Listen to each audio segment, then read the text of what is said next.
Hey everyone, welcome to Two Women Talking. It's Natalie and Sarah, and today's subject's going to be, I think, an intense, touchy, but fabulous subject to bring some light on. We're going to be talking about the Me Too subject. But first of all, Two Women Talking, what it's about, it's really to help women keep life simple, because life can be a little bit overwhelming sometimes. There's so much information coming at us, and as women, we tend to want to be good at everything or kind of get into that perfectionist mindset. So we're just trying to sift some information down, have an open, honest conversation to just keep life simple. So first of all, Natalie, would you like to introduce yourself, please? Sure. So again, my name is Natalie Stratton. I'm the creator and founder of Create a Beautiful Life Retreats. Everything you need to know about me is on my website, nataliestratton.com. I do coaching as well as I'm a mom of 3 kids, and I'm just passionate about empowering women and really teaching women some great tools on how to take back their power and feel really in control of their lives and what they're thinking and all of that good stuff. So I'm looking forward to our topic today, Sarah. Excellent. And I'm Sarah DeCiccio. I'm a certified holistic health coach. I'm the founder of Finding Your Well Spot. And if you want to learn more about me and what I specialize in, which is gut health, you can check me out on my website at findingyourwellspot.com. So let's get right into it. Lots and lots of people focusing right now on the Me Too, which, if nobody is up to date with that, it's all about sexual harassment against Yeah. Okay. So let's talk about it. So as soon as I started seeing it in the feed and Facebook, it was interesting because I definitely could have responded Me Too. I fall into that category of, the definition of harassment, or the definition, I wasn't raped, but definitely made to feel smaller than in that situation. So, I was thinking about it, by me sharing that, what am I doing to the overall energy of the situation? So we all know that, Harvey Weinstein, he's kind of been, and there's a long list of men behind him, there's a long list of men behind him that have been called out onto the carpet for sexual harassment, etc. I mean, look at Donald Trump on the campaign trail. Like that was just, I'm still in shock around that. But anyways, here we have an issue, a topic that's been around since the beginning of time.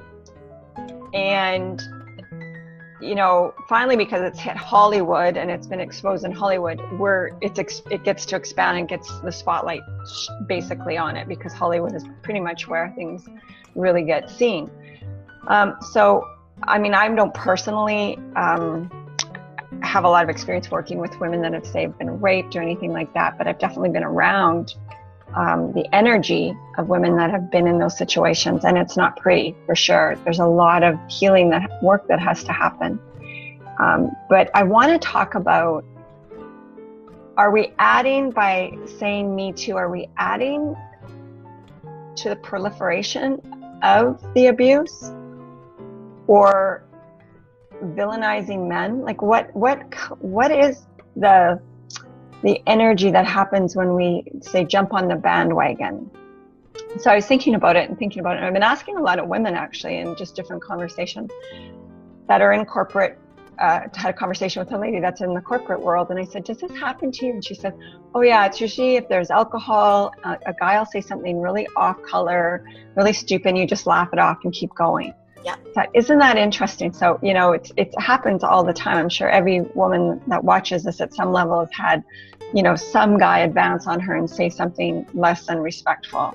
Mm-hmm. That's alluded to sex, or alluded to her body, or alluded to something. So I thought, it's happening all the time. There's no question. And then what's our part in that? Do you know what I mean? Like what's the part that we play in that? So if I say Me Too in my feed, basically what I'm doing is I'm taking a side. That's kind of what it feels like. And I want to read something that I thought was really powerful that Carrie Reddick posted. Jackson Katz posted it, and it says, we talk about how many women were raped last year, not about how many men raped the women. We talk about how many girls in a school district were harassed last year, not how many boys harassed the girls. We talk about how many teenage girls in the state of Vermont got pregnant last year rather than how many men and boys impregnated teenage girls. So you can see how the use of the passive voice has a political effect. And that's what I think Me Too is. It's a passive voice that has a political effect. Jackson, that's a girl or guy, nailed it. It shifts the focus off of men and boys and onto girls and women. Even the term violence against women is problematic. And I think that's why I couldn't post it right away, because that's the energy that it is problematic. It's a passive construction. There's no active agent in the sentence. It's a bad thing that happens to women. But when you look at the term violence against women, nobody is doing it to them. It just happens to them. Men aren't even a part of it. So I got thinking about what would I post after Me Too? And, I've really forgiven. And I think forgiveness is a process. Don't get me wrong. It's, again, it's my perspective. Different women will have different perspectives on it. But, Me Too, but I've forgiven. So see how it completes it? For me, it completes it. There's no further attachment or energy to it for me. And I think what would, if women actually said that, what kind of effect would that have on the males that were, say, because you always have the victim and the perpetrator? So anyways, I'm processing. I'm really speaking just out loud even right now. It's really new topic. It's something that I think there's a value in having conversation in our women's circles around it, so that we don't do the passive voice. We don't continue with a passive voice. So yeah. A good call, because you know what, and when we were processing this before we started recording, I even said, which sounds terrible for any woman who has been sexually harassed, which most of us have been at some level, that it kind of irked me with it. Like, it surprised me, some people who were putting it in their feed, because I was like, oh, I didn't realize that they were. But at the same time, there was kind of like something in my gut that irked me. And I think it was because I don't like women being the victim. I would love to see them empower themselves. And like you said, if you say, I forgive, and I want to make it clear that when you're forgiving, it doesn't mean that you are weak when you're giving forgiveness to someone who has crossed you in some way or devalued you in some way. It is more for you to have like a sense of peace and that you can move on. You're not giving him power by saying, I forgive you. You're really giving yourself peace so you can move on in that. So, and I think that's more empowering than, like you said, and like I said, I feel horrible for any woman who's been in that situation, but I really think we should have the conversation. Like, how do we empower each other as women, as opposed to being the victim? Like, yes, this happened to me too, me too, me too. Yeah. It feels like the schoolyard where, the girls are on one side and the boys are on the other.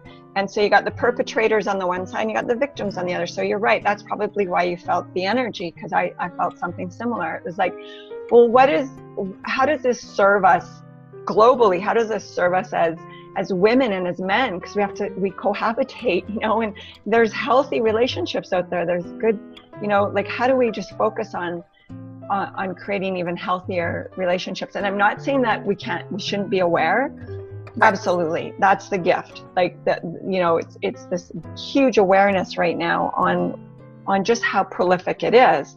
But now it's about, how do we create the energy around supporting the men out there, the boys, the men that need the help, need to understand why they're doing that, need to get in touch with what's offline for them in order not to do that down the road. Maybe dad did that to mom. And I mean, there's so many layers to this. We could go on forever, but it's like, if there's an open forum for women, especially women that have been in that place of abuse and all of that, you're right.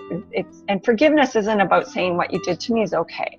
I want to be really clear. It's not that at all. Forgiveness is just simply for you to take the hooks out of you, the hooks that they have in you. Yes. So, that's where I thought, wouldn't it be powerful if we all said, me too, forgiven?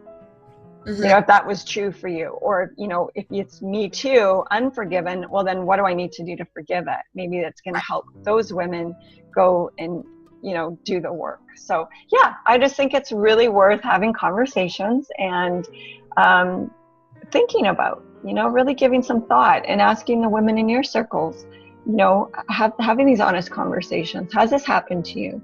Where are you at with it? Have you, is there still a lot of energy attached to it? And if there is, go and get some help. Maybe that's, that one block could be stopping the intimacy in your relationships, in your most intimate relationship with your partner. That could be robbing you of so much more happiness and freedom in your relationships, and you may not even know it. So again, that's the beauty of having the spotlight on it, is stuff is coming up for people. It came up for you, Sarah. It came up for me. So I suspect there's stuff coming up for all the women out there that are, putting some time and attention into it. So love to know your comments, or if you have any questions, for sure, let me know or let Sarah know. We'd be happy to have further conversation too. I mean, I was thinking I could even do a talk on forgiveness, because that's something I do pull into my retreats. That's very powerful. Excellent. Okay, well, thank you, Nat, and we will talk to everyone next week. Bye, everyone.